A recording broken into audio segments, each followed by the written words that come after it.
Teagle Games! Dig it, Hebcats, and welcome to Story Stripdown, the show where we strip down the stories from movies, video games, and books to see what worked and what didn't work. The idea is that if we do this enough times with enough different stories, maybe we can learn a few things and put together a half-decent plot ourselves. Seriously, you won't find anything here about acting, visual effects, or gameplay. This podcast is all about narrative structures and character development. Take a look at a castle, any castle. Now break down the key elements that make it a castle. They haven't changed in 1,000 years. I'm Drew from Teagle Games, and today we're going to look at The Last Castle. With a name like The Last Castle, you'd think this was a movie about a bunch of guys in plate mail armor swinging broadswords at each other, but lo and behold, it's all about a military prison. This 2001 movie was written by David Scarper and Graham Yost, and directed by Rod Lurie. It stars Robert Redford and James Gandolfini, along with Mark Ruffalo and Clifton Collins Jr. in supporting roles. As always, there will be spoilers within, so if you haven't already seen this movie, you might want to go watch it first. Alright, The Last Castle. In case you don't intend to see it, or if it's been a while since your last viewing, this is a prison movie where a war hero named General Irwin is court-martialed and sent to a military prison run by Colonel Winter, a tyrannical warden who is obsessed with control and will totally use cruel punishments and even murder to keep his prisoners in line. Eventually, Irwin uses his charisma and leadership qualities to rally his fellow prisoners and forms a mini-army to revolt against Winter. Now, the most outstanding aspect of this movie is just how plain predictable it is. It's a prison movie, and if you've seen any prison movie before, like The Shawshank Redemption, The Longest Yard, or my personal favorite, the retro Hong Kong movie, Prison on Fire, then you'll already have a fair idea of how this movie is going to play out. I mean, let's look at the standard prison movie storyline. The new prisoner? That's your protagonist. He's a good guy that made a couple of mistakes, so now he has to do some prison time. When he first goes in, he wants to keep his head down and quietly do his time. The warden, on the other hand, is invariably a bad person who abuses the prisoners. That's your antagonist. In the supporting cast, one particular prisoner will become really close to the hero, and this guy will end up being killed by the warden at some point. And his death will incite the final act where the hero leads the prisoners into a massive revolt against their captors.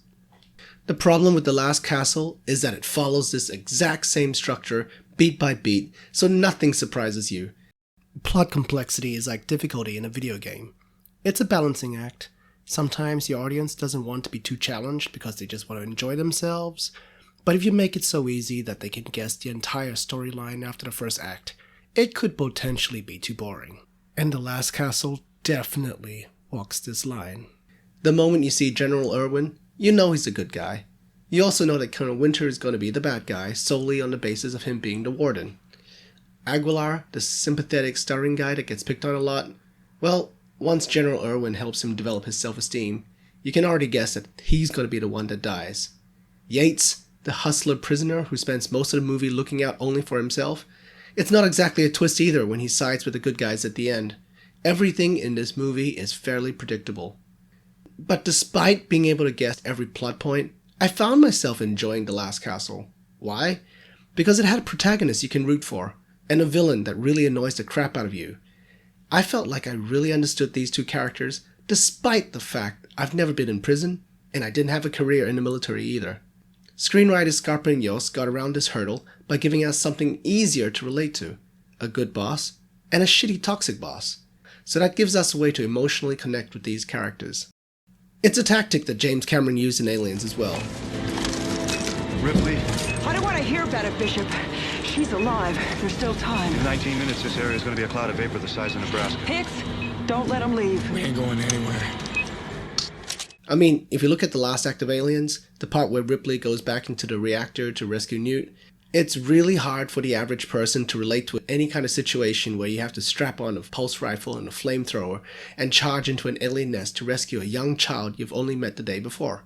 But Cameron wrote Ripley a backstory where she spent so much time working in deep space that her daughter died while she was away, and she could not be there for her kid. This kind of guilt is something many parents can relate to, so her need to seek redemption by rescuing Newt from the aliens becomes easier to accept once you see it from this angle. So, whenever you have an unusual situation, Whether it's being in a military prison or charging into an alien nest, you can always make the story relatable by finding a more common emotional response to ground it with. Alright, so how did they make General Irwin so straight up likable? Even without the benefit of Robert Redford's handsome face and charisma, the screenwriters gifted this character with traits that audiences recognize in a good boss. 1. We like bosses who are smart, so that we can learn from them. 2.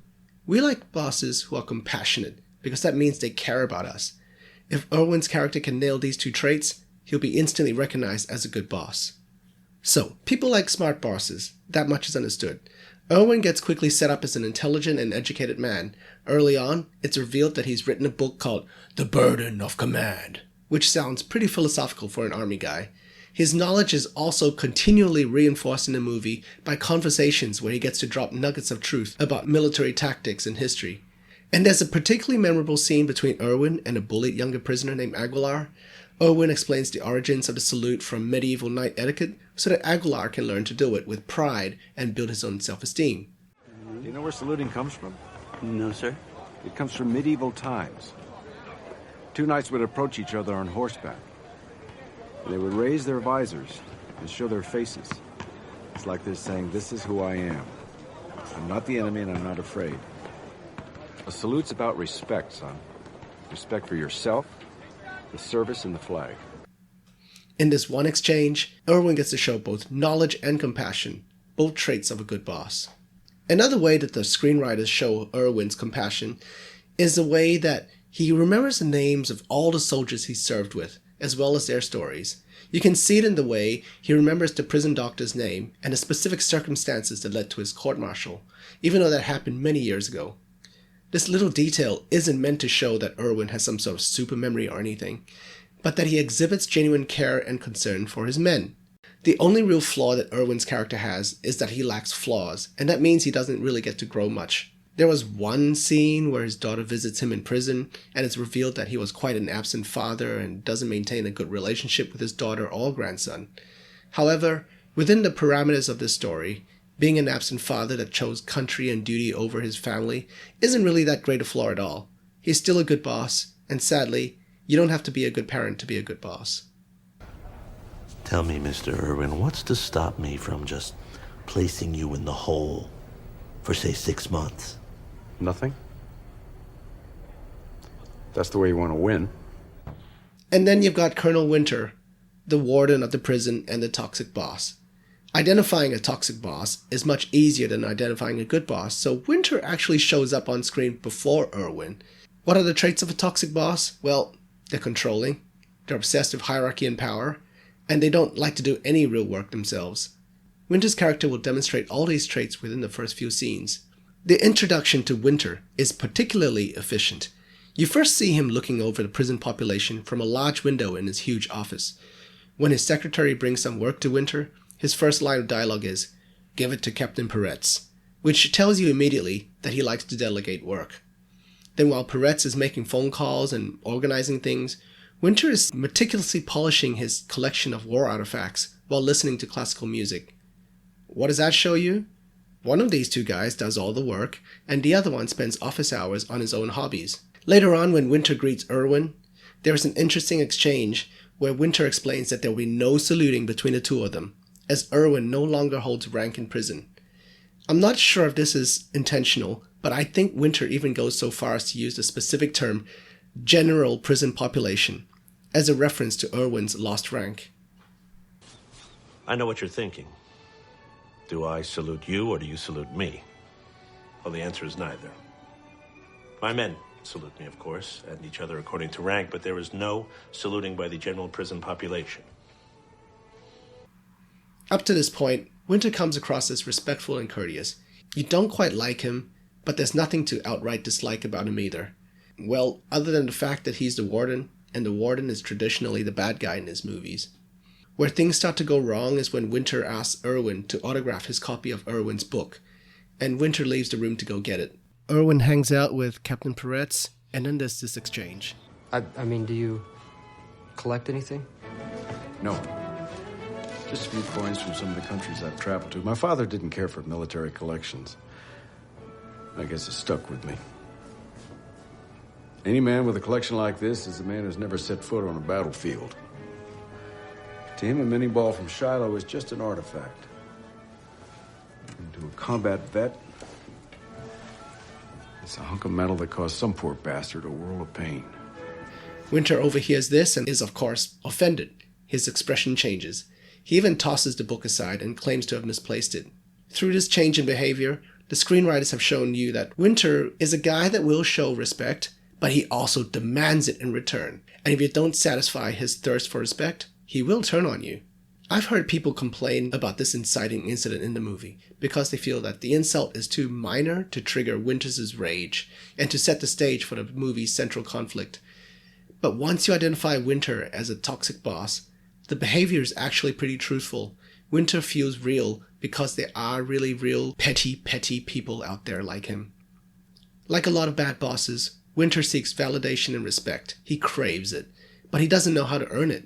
So he lashes out with cruelty to make people fear him. In a scene where Corporal Aguilar was caught saluting Irwin, Winter punished him and forced him to maintain a salute overnight in the pouring rain. In an earlier scene, he exerts his control over the prison population by deliberately putting out less basketballs than required to incite fights between the prisoners, which then gives him an excuse to have his men shoot them with rubber shotgun slugs to remind them who's in charge. These scenes have the double effect of conveying Winter's cruelty, as well as portraying him as a person who gets his subordinates to do all the dirty work, another recognizable trait of disliked workplace managers. One really interesting contrast between good boss and bad boss comes from a conversation the two main characters have about Aguilar. Earlier, Irwin reminds Aguilar that despite his one mistake, the one thing he did that caused him to be sent to military prison, Aguilar was for most of his military career a good Marine. Just 5 seconds, sir. And you're Marine for, 1 or 2 years, and you're a violent criminal for 5 seconds? Yes, sir. Well, according to my calculations, that makes you mostly Marine. About 98%, I'd say. However, Winter has a different point of view. He tells Irwin that he regularly looks at the files of the prisoners to remember all the horrible things they are capable of. While Irwin sees the best in people, Winter chooses to see the worst. Again, the screenwriters draw that connection between Winter and the toxic boss. You know what I mean? The one that never acknowledges the many late nights we put in and instead focuses on that one time we arrive at work 5 minutes late. By giving Winter all these traits, it helps the audience understand and hate him, even if they've never been in prison or served in the military. With Irwin and Winter, the audience now has a hero they want to see win and a villain they want to see lose. And even if The Last Castle is so predictable that we all have zero uncertainty of how it will end, the audience will still want to stick around to see it happen. They want to see Winter and his crew get punished, and that's why this movie works overall. Okay, let's sum up what I've learned from The Last Castle. 1. A plot that's really predictable is not necessarily a deal breaker, as long as you can make up for it with other attributes, and in this case, it's having a strong protagonist and antagonist. 2. If you have an unusual situation in your story that regular folks might not be able to relate to, you can always circumvent this problem by finding another angle to ground the situation and characters, like how the screenwriters Scarper and Yost framed General Irwin and Colonel Winter as a good boss and bad boss. Thank you for listening to the show. If you enjoyed the way I dig into stories, please follow for more story strip downs. I'd love to see your thoughts on The Last Castle, so please drop a comment with your critique of its story and characters, or which stories you'd like me to look into next. Take care, everyone. Keep on reading and writing. This episode of Story Strip Down is written, produced, and hosted by me, Drew Pan. I was sick while recording this episode, so my voice sounded really different from take to take. I hope it wasn't too distracting. If you'd like to connect with me, you can find me on X as Neoteagle Games. That's NEOTEGOELGAMES.